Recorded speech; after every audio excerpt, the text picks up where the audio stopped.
Hello guys. तो अभी मैं CHSL का अपना टाइपिंग टेस्ट दे के आया हूँ। मेरा मॉर्निंग शिफ्ट में था, 9 to 9:30 मान सकते हैं आप। तो मैं उसके बारे में बता दे सकता हूँ कि क्या क्या हुआ है। बेसिकली सबसे पहले आपके वो अपनी आप एंट्री करोगे टाइम से, तो 8:30 मेरा रिपोर्टिंग टाइम था। तो 8:30 से पहले एंट्री कर ली मैंने। और उसके बाद आपको जब सबसे पहले आपका वेरिफिकेशन होगा।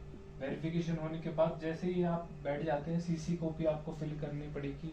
और जो स्क्रीन पे आपकी डिटेल्स आती है उसमें आपको हिंदी और इंग्लिश में भरना पड़ेगा, और प्लस यह साइन और आपके मम्मी का नाम। ठीक है। देन होता है पेपर स्टार्ट। तो उन्होंने क्या करा है, 10 मिनट का आपको पहले मॉक दिए। मॉक इन द सेंस कि आपको एक पूरा पैसेज है, उसमें आपको टाइप करना है इजीली, ताकि आप चेक कर सको कि आपकी सारी कीज जो हैं कीबोर्ड की वो चल रही है या नहीं। तो आराम से टाइप करना, कोई इशू नहीं है उसमें। जल्दी जल्दी कर रहे हैं आप, आराम से पहले सारी चेक कर सकते हो उसमें। इसका कोई नंबर वंबर कुछ है ही नहीं, क्वालिफाइंग है ही नहीं। ठीक है। उसके होने के बाद आपको 5 मिनट का ब्रेक मिलता है। पूरा ब्रेक हो गया, उसके बाद आपका फाइनल पेपर स्टार्ट होता है, यानी कि 10 मिनट का आपका पैसेज स्टार्ट होता है।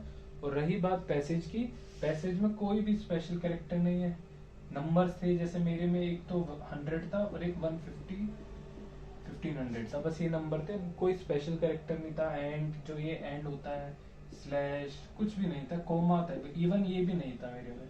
ठीक है। तो सिंपल था, कीबोर्ड बहुत प्यारा था मेरे उधर का। तो मेरा आईऑन डिजिटल नोएडा में था अभी। तो उसके होने के बाद आपका और एक क्वेश्चन होता है, जैसे कि आप जैसे 10 मिनट का आप कर लोगे पूरा अपना पेपर टाइपिंग टेस्ट, तो 2-3 मिनट मिलते हैं। तो उसमें आपको अपनी मदर्स नेम का लिखना होता है, वो वेरिफिकेशन हो जाती है।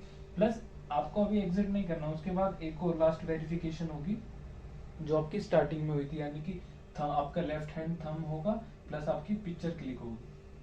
तो पेपर इजी है, कोई आराम से टाइपिंग करना है, कोई स्पीड का कुछ है नहीं। 17-15 वर्ड्स हैं और एग्जैक्टली इतने ही हैं, तो आपको आराम से टाइप करना है। टाइम सफिशिएंट है, अगर आपने थोड़ी बहुत प्रैक्टिस करी है तो भी आपका आराम से हो जाएगा, कोई डरने की बात नहीं है। Thank you.